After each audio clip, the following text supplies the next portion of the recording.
Assistance కూడా ఏ విధంగా ఇవ్వాలనే దాని మీద కూడా మేము చర్చించుకోవడం జరిగింది. ఇదే కాకుండా ప్రధానంగా నేను నమ్మేది విశ్వసించేది ఏజెంట్లకు ఒక చట్టబద్ధత ఉండాలి.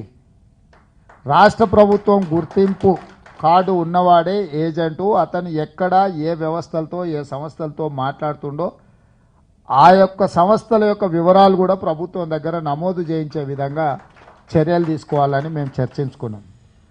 ఇక్కడుండే వాళ్ళకు కూడా ఆదరాబాదరాగా వాళ్ళు వెళ్ళిపోయి అక్కడికి పోయిన తర్వాత ఆ పరిస్థితులు అర్థంగా కూడా ఇరుక్కునే వాళ్ళు ఉంటారు. వాళ్ళకు ఒక వారం రోజుల ముందు నుంచే శిక్షణ ఇచ్చి మీరు వెళ్తున్న దేశం ఏది, అక్కడ ఉన్న పరిస్థితులు ఏంది, అక్కడ వ్యవహరించాల్సిన విధానం ఏంది, ఒక వ్యవస్థను ఏర్పాటు చేసి వాళ్ళకి శిక్షణ కూడా ఇవ్వడం ద్వారా కనీసం ఏ దేశానికి వెళ్తుండో వాళ్ళు ఏ ఉద్యోగానికి వెళ్తుండో వాళ్ళకి అవగాహన వస్తుంది. ఒకటి. రెండవది, అక్కడ యాజమాన్యులతో కానీ ఆ దేశంలో ఉండే పరిస్థితులలో వ్యవహరించే విధానం. రెండు. మూడవది, ఏదైనా సమస్య వస్తే ఎవరికి ఫిర్యాదు చేయాలనో కూడా వాళ్ళకు ఒక అవగాహన.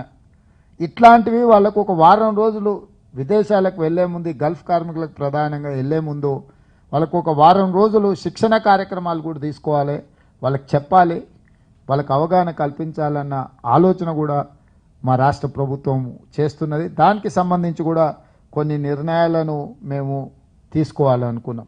ఎందుకంటే ఎవరైనా ఒక మంచి భవిష్యత్తు కోసమే ఇతర ప్రాంతాలకు వలసపోతున్నారు.